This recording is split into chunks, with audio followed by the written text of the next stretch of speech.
Bonjour tout le monde. Nous allons maintenant pratiquer Ushtrasan, qui signifie le chameau. Donc le chameau ici présent se prépare, en l'occurrence c'est une chamelle. Donc Isabelle va nous faire la démo. Ushtrasan, c'est une flexion arrière assez délicate à manier.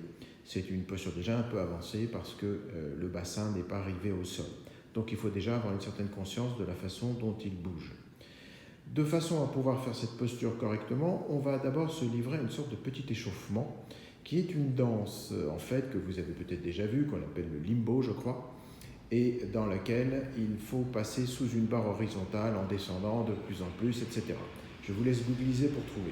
Nous, ce qu'on va faire, c'est ça. On se penche en arrière et on va essayer de rester en arrière, Isabelle, on ne se fait pas l'illusion. Voilà, on descend.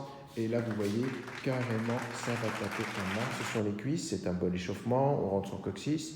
Bref, revenons, je vous laisse travailler ça tout seul. Évidemment, ça ne fait pas partie de la posture, hein. C'est juste une façon de se préparer mentalement à cette posture. Donc, dans Ushtrasan, les jambes doivent être de vrais pylônes. Les jambes sont très solides, vous êtes sur les coups de pied, parce que c'est un socle à partir duquel vous allez pouvoir travailler la colonne vertébrale.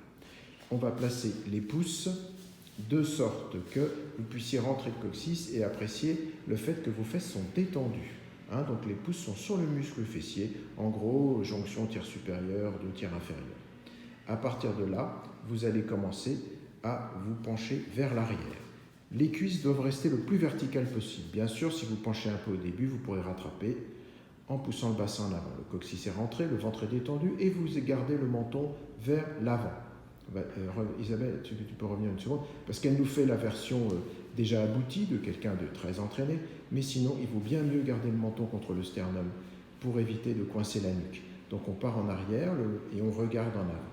On regarde en avant tout le temps, tout le temps, tout le temps, tout le temps. Enfin, quand on est au maximum, on va orienter les paumes de main vers l'arrière et on va poser le bout des doigts ou la paume sur les talons. On continue à regarder en avant pour détendre la nuque.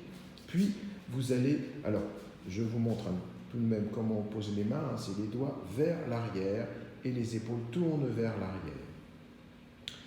Quand tout ceci est fait, vous éloignez à fond les épaules des oreilles, vous tournez les épaules et là, vous pouvez commencer à regarder le plafond. Vous ne faites pas tout de suite tomber la tête, vous regardez le plafond et si vous sentez que les épaules sont suffisamment ouvertes, alors vous laissez tomber la tête vers le sol. Pour revenir, vous reposez les pouces là où ils étaient, 1, 2, et vous remontez. Puis vous allez vous asseoir sur les talons, simplement pour vous détendre, sans pencher le buste en avant.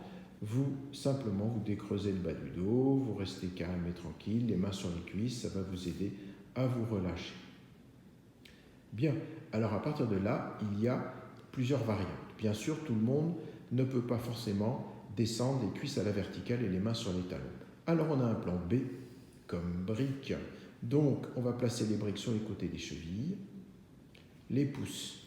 On recommence, on repart en arrière et vous allez voir, cette fois-ci, il y a beaucoup moins de chemin à parcourir. Ce sera tout de même beaucoup plus simple.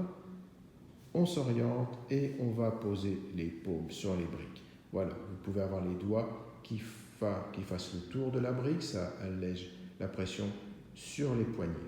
Bien sûr, les cuisses sont toujours aussi fortes, tournez bien les épaules vers l'arrière et vous recommencez à regarder vers le plafond, puis vous pouvez laisser tomber la tête vers le sol. Le retour, idem, pousse sur les fessiers et on revient à la verticale. Il n'y a plus qu'à s'asseoir à nouveau sur les talons, on met les mains sur les cuisses, on se relâche. Il y a une dernière façon de faire, surtout si vous n'avez pas de briques, c'est de le faire façon 5 tibétains. Les 5 tibétains, c'est des exercices, je vous laisse googliser. Ceci est un des 5 tibétains. Il suffit simplement de retourner les orteils au sol. Vous pouvez même partir avec les paumes de main déjà installées sur les talons, puis vous vous soulevez et vous allez pousser le bassin vers l'avant. Vous regardez à nouveau vers le plafond et éventuellement vers l'arrière. Puis vous revenez comme vous êtes parti, vous vous asseyez, vous vous détendez. Bien, nous allons maintenant faire une variante éducative sur Ushtrasan. Pour ce faire, il faut avoir un bolster. Bon, prenez un clochon, ce qui vous tombe sous la main. Bien, donc on va mettre le bolster sur les chevilles, on va s'asseoir dessus.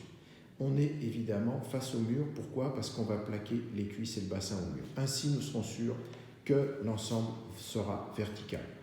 Puis on va se lever, on va plaquer le bassin contre le mur et on va remettre les pouces sur les fessiers et on part à nouveau vers l'arrière. Vous ouvrez bien les épaules, bien sûr. Voilà, éloignez les épaules des oreilles, étirez les bords latéraux du buste, puis vous mettez les mains sur le bolster. Vous pouvez mettre le bout des doigts, vous pouvez mettre la paume selon votre souplesse, les doigts orientés vers l'arrière, le bassin plaqué au mur, coccyx rentré. Là encore, au départ, vous avez le menton rentré, vous regardez vers le mur, et en dernier, lorsque vous sentez que votre nuque s'y prête, vous regardez vers le plafond et vous pouvez laisser tomber la tête. Pour revenir, c'est très simple, vous remontez contre le mur et enfin vous vous asseyez sur le bolster pour vous reposer quelques instants et détendre le bas du dos.